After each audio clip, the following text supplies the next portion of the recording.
Let me tell you, life with Mr. Perfect wasn't all it was cracked up to be. Yeah, I was that girl, married to the dream guy, living in a glossy, magazine-worthy home. He was the entrepreneur who made it big, and well, I was the trophy wife with a secret yearning for more than just charity galas and endless brunches. At first, it was like living a fairy tale. He was attentive, charming, and, let's not kid ourselves, easy on the eyes. But you know how it goes, the shine starts to wear off the apple after a while. I found myself staring out of our floor-to-ceiling windows, wondering if this was all life had to offer. Then came the business trip to Chicago, a break from the monotony, a chance to wear my own name tag instead of being his wife. That's where I bumped into Alex, the what-if guy from my past. Sparks flew, old flames rekindled, and before I knew it, we were tangled in hotel sheets, and I was living a cliché. I returned home with a cocktail of guilt and thrill coursing through me. I decided then and there, it was a one-time slip, a secret buried under layers of normalcy. But home didn't feel the same anymore. He was different, distant, like he could see right through me. I brushed it off as paranoia, but the nagging feeling wouldn't leave. One day, while he was out running his empire, curiosity got the better of me. I found myself snooping through his study, a place I rarely ventured. And there it was, hidden under a pile of business documents, a file with my name on it. A report from a private investigator detailing my rendezvous with Alex, complete with photos. My heart stopped. He knew. The room spun as I tried to process it. How long had he known? Why hadn't he confronted me? The questions swirled in my head as I tried to piece together my next move. The guilt I had been carrying turned into fear. Fear of the unknown. Fear of what comes next.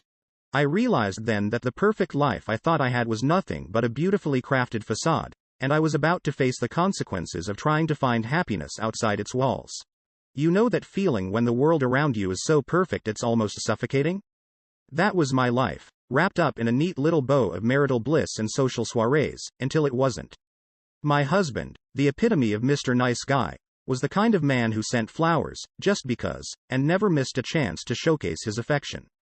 But beneath the veneer of our picture-perfect marriage, a storm was brewing, a storm I had unwittingly summoned. It started with his business trip, a sudden departure that left a gaping hole in my meticulously structured life.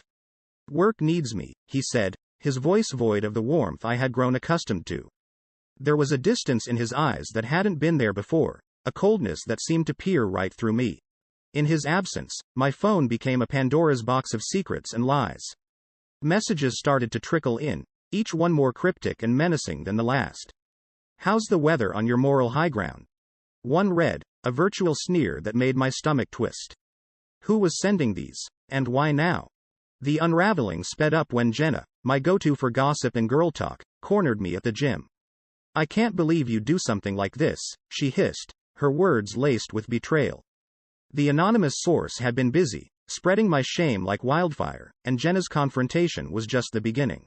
Work became a minefield. Colleagues who once greeted me with warm smiles now offered nothing but cold shoulders. Meetings were missed, emails went unanswered, and whispers filled the spaces I entered. The isolation at work mirrored the growing chasm at home. My husband's kindness, once a source of comfort, now felt like a cruel reminder of the facade we were both upholding. The final blow came when I stumbled upon the truth of our finances. Accounts that once held our dreams and plans for the future were empty. Properties in our name were now solely in his. The life we built together was being systematically dismantled, piece by piece, and I was left standing on the crumbling foundation of our marriage, clutching at the remnants of a life I barely recognized. Sitting alone in the shell of our home, I couldn't help but marvel at the irony. The man I married for his kindness had turned it into the most exquisite form of punishment. Each act of generosity, every gentle word, was a calculated strike, leaving me to drown in a sea of guilt and paranoia. And as I navigated the wreckage of my life, I realized that the storm I had feared was not outside, but within, a tempest of my own making. In the twisted game of love and vengeance, I never thought I'd be the pawn. Yet here I am, standing at the edge of my former life, watching it burn to ashes, courtesy of the man I once vowed to spend eternity with. My story, a cocktail of betrayal and deceit, is not for the faint-hearted. It all came crashing down with the arrival of the legal notice, its black ink spelling out my doom. Infidelity, it screamed, a word that felt both foreign and intimately familiar. The evidence was overwhelming, meticulously detailed, leaving no room for denial or excuses. My heart sank. How had it come to this? In desperation, I reached out to those I thought would stand by me. But one by one, they turned their backs, their silence louder than any words of condemnation. Even my family, who I believed would be my fortress in any storm, chose to side with him. The betrayal stung worse than the cold slap of the legal document. Just when I thought it couldn't get any worse, he appeared out of the blue, the catalyst of my downfall. My old flame, the one I had a fleeting encounter with, confessed a truth that sent shivers down my spine. He had been manipulated, a mere puppet in a grand scheme orchestrated by my husband. The revelation was a gut punch, the realization that my husband, the man I shared my life with, was the architect of my misery. The betrayal cut deep. My husband had laid out a trap, one I had walked into blindly, and with surgical precision, he used it to dismantle my life piece by piece. The legal battle that ensued was a farce, a predetermined outcome where I stood no chance. My reputation, once untarnished, now lay in ruins, splashed across tabloids and whispered in hushed tones in social circles. As the reality of my situation sank in, a confrontation was inevitable. I faced him, searching his eyes for a hint of the man I once loved, but all I found was a cold stranger. "I wanted you to leave with nothing," he said, his voice devoid of emotion. The confession was a chilling end to our twisted saga. The aftermath was a blur. My public fall from grace was brutal, each headline a reminder of the far-reaching consequences of my actions.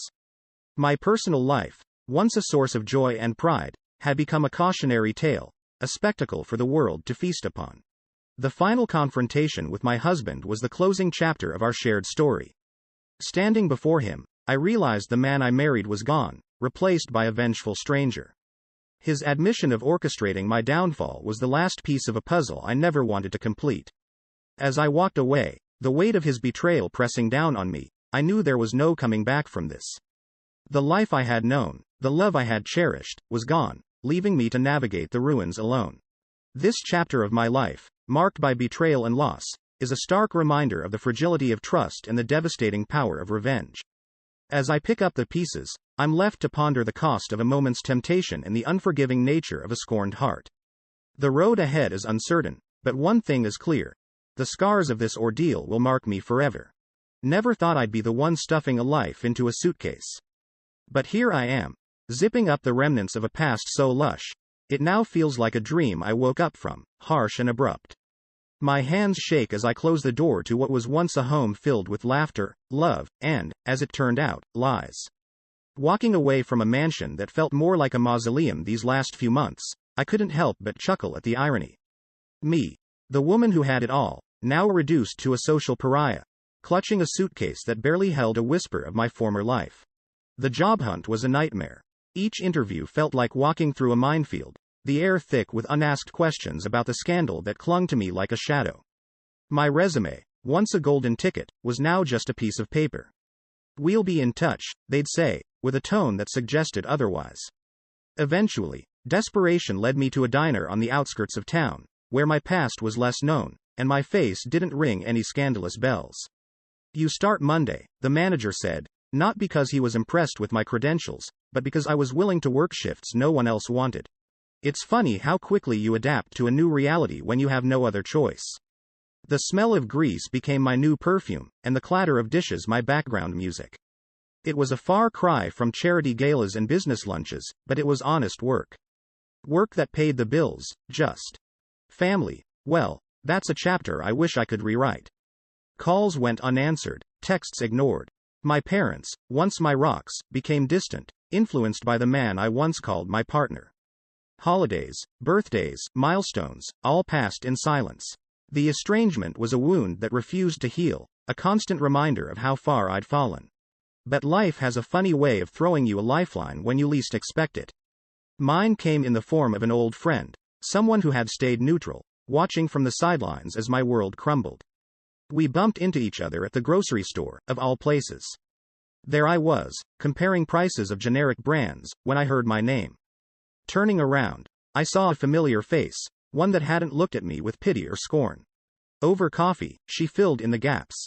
How people I considered close had turned their backs, how my ex-husband was now the toast of the town with his new wife, my once friend. He planned it all, you know, she said, her voice low, wanted to make sure you'd be left with nothing. The words stung, but they weren't a surprise. Not anymore. I'd learned the hard way that people aren't always what they seem, and love can turn to hate in the blink of an eye. That conversation was a turning point. It didn't change my circumstances, but it changed something in me. The realization of my complete loss was no longer just about the material things or the status I'd once held. It was about understanding the true cost of trust misplaced and love betrayed. I wish I could say I found redemption, or that I rebuilt my life into something even grander.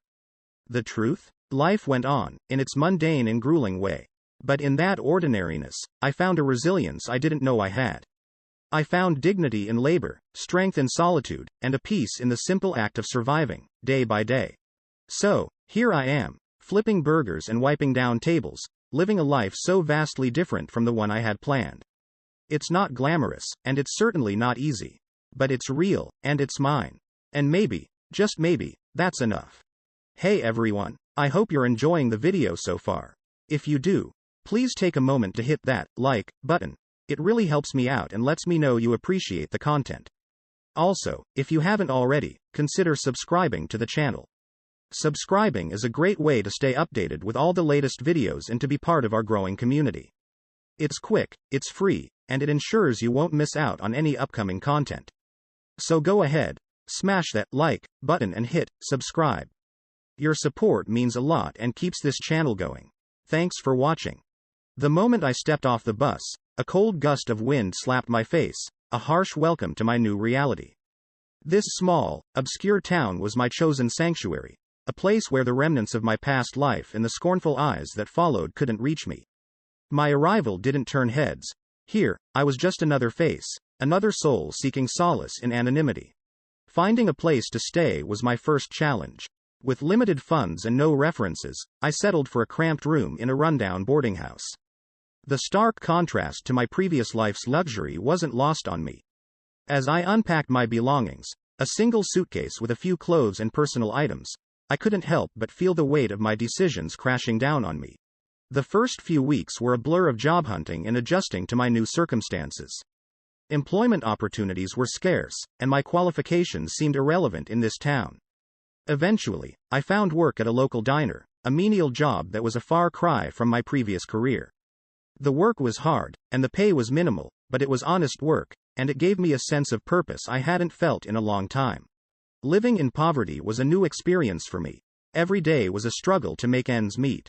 I learned to stretch every dollar, to make do with what I had, and to appreciate the small kindnesses from strangers.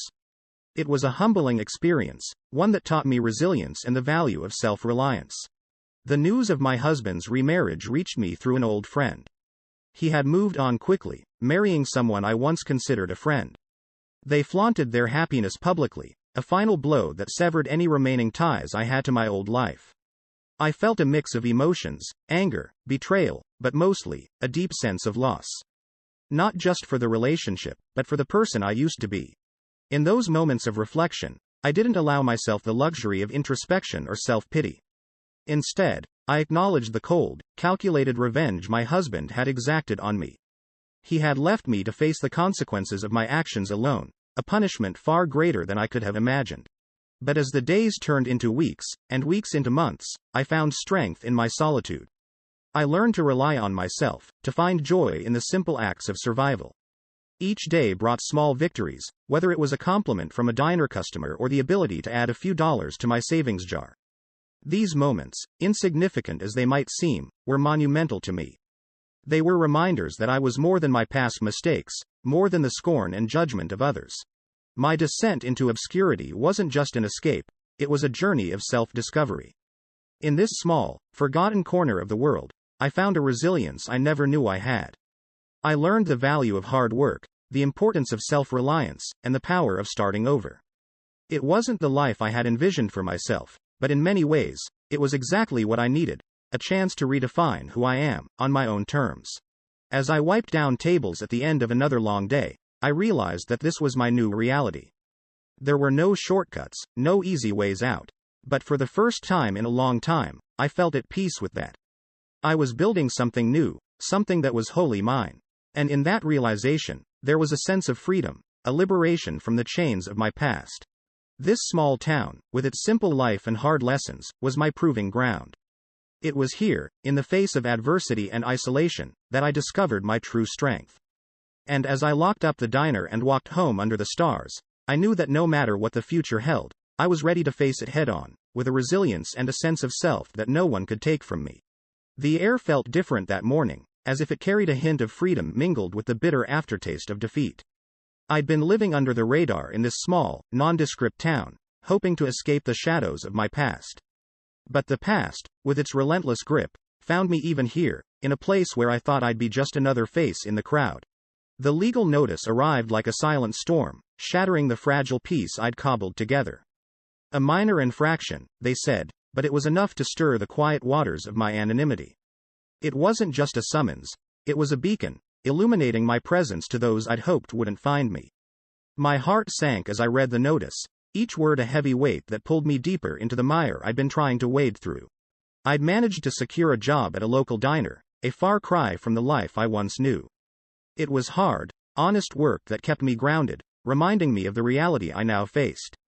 But as whispers of my past began to weave through the small community, my presence became a subject of speculation and judgment. I could feel the shift in the air, the way conversations would halt as I approached, the sidelong glances that followed me like shadows. Then came the day I feared most. The diner owner, a kind but stern woman, called me into her office. "I'm sorry," she began, her tone laced with genuine regret, "but I have to let you go." The rumors had reached her, and the diner, she explained, couldn't afford to be associated with scandal. It was a blow that left me reeling, the loss of my job feeling like the final thread of my dignity being snipped away. The decision to leave wasn't easy, but it was necessary. I couldn't stay in a place where my past was more present than my attempts to forge a new future. Packing my few belongings into my old, battered car, I prepared for another departure, another attempt to outrun the ghosts that haunted me. The road trip was a metaphor for my life at that point, aimless, directionless, a journey with no destination. The endless stretch of road before me was both daunting and liberating. With each mile, I tried to distance myself from the mistakes and misfortunes that had defined me. Yet, with every stop, every glance in the rearview mirror, I was reminded that you can never truly escape who you are. The towns blurred into one another, each as unremarkable as the last, until I found myself pulling over by a quiet lake. I sat there for hours, watching the sun dip below the horizon, its fading light reflecting my own dwindling hope. It was there, in the silence and solitude, that I realized my search wasn't for a place but for peace, a peace that, perhaps, lay not in running but in facing the very demons I sought to escape. As night enveloped the world around me, I made a decision. I couldn't keep running forever. It was time to stop, to face the world with all its harsh truths and judgments. Maybe there was no redemption for me, no grand moment of forgiveness or acceptance. But there could be acceptance of a different kind, the acceptance of myself, of my flaws, and of the reality that the road to redemption is often a journey we must undertake alone. So, with the dawn, I'd start again. Not because I believed in a happy ending, but because, in the depths of despair, I'd found a sliver of strength. The road ahead was uncertain, fraught with challenges and likely more heartache. But it was a road I had to travel, not to find a new place to hide, but to discover the courage to live in the truth of who I am, scars and all. And maybe, just maybe, in that truth, I'd find the semblance of peace I so desperately sought. The engine's low growl turned into a cough, then silence, a fitting metaphor for my life, I thought, stranded on the side of a road that seemed as forgotten as I felt. My car, like everything else, had given up. No phone signal, no idea where I was, just me in a suitcase filled with remnants of a life I hardly recognized anymore. As the sun dipped below the horizon, painting the sky in shades of despair, I couldn't help but laugh. Here I was, once a woman who had everything, now reduced to a wandering outcast with a broken car. Irony at its finest. Then, headlights pierced the twilight. A truck pulled up, and out stepped a man with a weathered face that spoke of hard work and long days under the sun. "Need some help?" he asked, his voice carrying a warmth I hadn't felt in a long time. I hesitated, wary of strangers, but desperation won. "Yes, thank you. My car just died on me." He nodded, a smile crinkling the corners of his eyes. Let's take a look. Within minutes, he diagnosed the problem. I can tow you to the nearest town. It's small but got a good mechanic. Gratitude flooded me. In this moment, this man, a complete stranger, showed me more kindness than the people I once called friends and family. As we drove to the town, the silence wasn't awkward but comforting, a shared human experience without the need for words. The town was a speck on the map, a place where everyone knew each other's names and stories, except mine. I liked it that way. I took a job at the local diner, a far cry from my previous life's luxuries but fulfilling in a way I never expected. The simplicity of serving coffee, sharing smiles with regulars, and cleaning tables was therapeutic, grounding. For the first time in a long time, I found contentment. My life was no longer defined by scandal, betrayal, or luxury, but by the genuine connections I made with the townsfolk.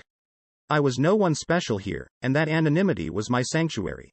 But the past has a way of haunting us, and mine came back in the form of a memoir. Writing it was cathartic, a way to process everything that had happened and maybe, just maybe, help someone else. Yet, rejection after rejection piled up, publishers too wary of the controversy my name could bring. Undeterred, I found solace in community service. Helping at the local library, organizing charity events, I was no longer the woman scorned by society but a member of a community that valued actions over past mistakes. This small town life, with its challenges and simplicities, taught me about resilience, hope, and the unexpected kindness of strangers. As I settled into this new chapter, the broken parts of me began to mend, not into who I was before but into someone I could respect. In this quiet corner of the world, away from the noise and chaos of my former life, I discovered a strength I didn't know I had. The breakdown of my car, and, in a way, my life, led me to a place where I could rebuild, not just survive but thrive in the face of adversity. My story isn't one of triumph in the traditional sense. It's about finding peace in the aftermath of a storm, about the unlikely paths that lead us to where we're meant to be. And as I pour another cup of coffee for a regular, sharing a smile, I know I've found a semblance of happiness in the most unexpected place. The moment you think life can't knock you down any further, it hands you a shovel and tells you to keep digging. My story isn't a fairy tale. It's a cautionary tale, the kind that starts with a mistake and ends with a series of unfortunate events that leaves you questioning every decision you've ever made.